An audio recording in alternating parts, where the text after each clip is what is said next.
Plan मानती क्या? Court के सामने सबूत के आधार पर कोर्ट डिसीजन करता है। कोर्ट ने कोई डिसीजन किया है उसके ऊपर कमेंट करना, कोर्ट के जजमेंट के सामने रोड पे उतरना, आप काला कपड़ा पहन के निकलना, डेमोक्रेसी कहाँ क्राइसिस, कौन क्राइसिस में लाया डेमोक्रेसी को? जिसकी आदत है वो भाई, हम ये आदत वाले लोग नहीं हैं। हम डेमोक्रेसी पर श्रद्धा रखते हैं, हम जनता जनार्दन पर विश्वास करते हैं। जनता जनार्दन, आपने देखा होगा, मैं आपको केवल, myself is health minister, so आपने देखा होगा ड्यूरिंग कोविड क्राइसिस क्या हमारे पर नहीं हुआ भाई। हमने, प्रधानमंत्री जी ने कहा था कि अभी ये मानवता की लड़ाई है, देश संकट में है।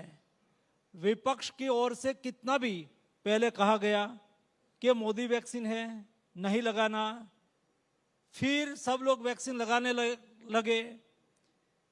मोदी जी ने कहा कि भाई देश की हेल्थ आर्मी, जिन्होंने देश के नागरिकों को बचाने के लिए रात दिन एक किया है, ऐसे डॉक्टर्स हो, नर्सिस हो, पैरामेडिक स्टाफ हो, उसको पहले लगाओ।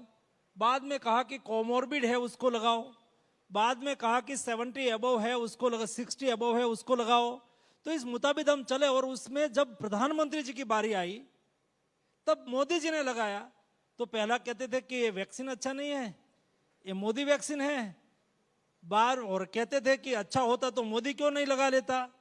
जब मोदी जी की बारी आई और मोदी जी ने अपने क्रम में आया तब लगाया, तो फिर चालू किया कि अभी देश के 50% लोग वैक्सीन लगाना बाकी और मोदी ने क्यों लगा दिया।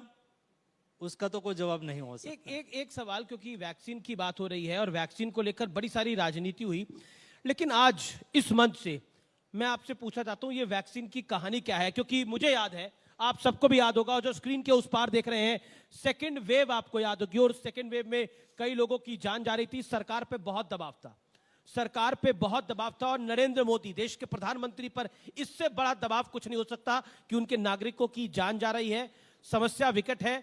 और बाहर की वैक्सीन कंपनियां किस तरह से दबाव बना रही थी और किस तरह से उनके लिए लॉबिंग हो रही थी। अगर आज उस कहानी के बारे में आप कुछ कहना चाहें, ये मंच है आपके पास।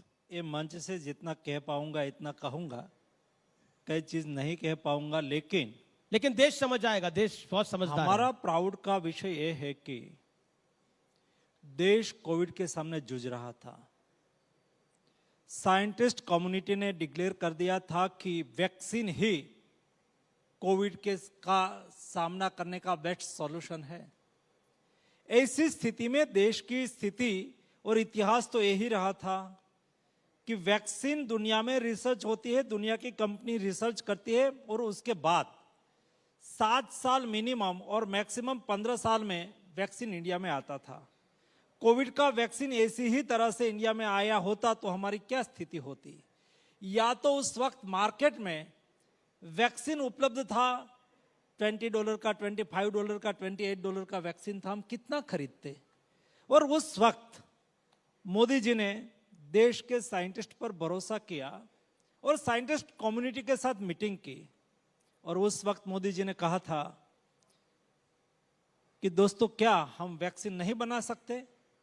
तब हमारे वैज्ञानिकों ने कहा था कि सर हम बना सकते हैं, लेकिन उसके लिए हमारी जो सिस्टम है उसको दुरुस्त करना पड़ेगा। आज हम रिसर्च कर ले तो 4.5 साल के बाद उसको अप्रूवल मिले, ऐसा प्रोटोकॉल है वैक्सीन का। मोदी जी ने उस वक्त कहा था कि दुनिया में प्रोटोकॉल क्या है उसको देखो, और क्वालिटी में कोई बार्गेनिंग ना हो, उसके लिए हम कुछ कर सकते हैं तो करो।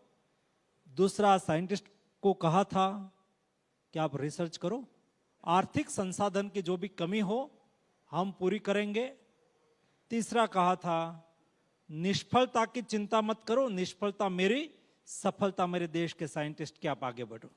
बहुत बड़ी बात है। और हमारे साइंटिस्ट लोगों ने रिसर्च करना चालू किया। मुझे बताते हुए खुशी इस बात की है कि दुनिया में वैक्सीन का फर्स्ट डोज 20 दिसंबर 2020 को लगा था, और इंडिया ने 16 जनवरी 2021 यानी कि 28 दिन के बाद दुनिया में वैक्सीन का पहला डोज लगा। उससे 28 दिन के बाद हिंदुस्तान ने इंडियन रिसर्च, इंडिजीनियस मैन्युफैक्चरिंग किया हुआ वैक्सीन का पहला डोज हमने लगा दिया था। दोस्तों, ये हमारी वैक्सीन मैन्युफैक्चरिंग की सक्सेस स्टोरी है। अभी पार्ट 2, जी जी जी, अभी पार्ट 2 आपने कहा सभी को बिजनेस करना होता है भाई, और स्वाभाविक तौर पर कोशिश करें कि इंडिया में बेचे, और हमारे पर दबाव भी था, लेकिन हमारी मॉनिटरिंग सिस्टम, आकलन, क्योंकि हम कुछ गलत हो जाए तो एक सामने देश की जनता का भविष्य, देश की जनता का हेल्थ का विषय था, देश की जनता को बचाने का विषय था। आपने ये भी देखा होगा उस वक्त मैन्युफैक्चरिंग कंपनी, रिसर्च हो गया, मोदी जी स्वयं, देश में लॉकडाउन था, मोदी जी स्वयं देश की 4 कंपनी की विजिट करके आए और मैं लगातार उसका फॉलोअप करता रहा। और उस वक्त मीडिया में कई मित्र मुझे मिलते थे, यहां भी उसमें से कई मित्र बैठे हैं, मैं उसको इनफॉर्मल बताता था, एक कंपनी इतना मैन्युफैक्चरिंग ए महीने में करेगी, इतना मैन्युफैक्चरिंग ए महीने में करेगी, इतना मैन्युफैक्चरिंग ए महीने में करेगी। दुनिया आज हमारे साथ एमओयू करने की बात कर रहे हैं, वो जब हमें वैक्सीन देने की स्थिति में आएंगे, वो बेचने निकले थे मार्च अप्रैल में, लेकिन देना था सितंबर अक्टूबर में। लेकिन तो उस वक्त जी, मैंने कहा था कि सितंबर अक्टूबर में तो मुझे विश्वास है हम हमारे देश की जरूरियात को पूरा करने के अलावा हम एक्सपोर्टर बन जाएंगे। वही लाइन से हमारा मैन्युफैक्चरिंग बढ़ता रहा और उसमें इंटरवेंशन होता है।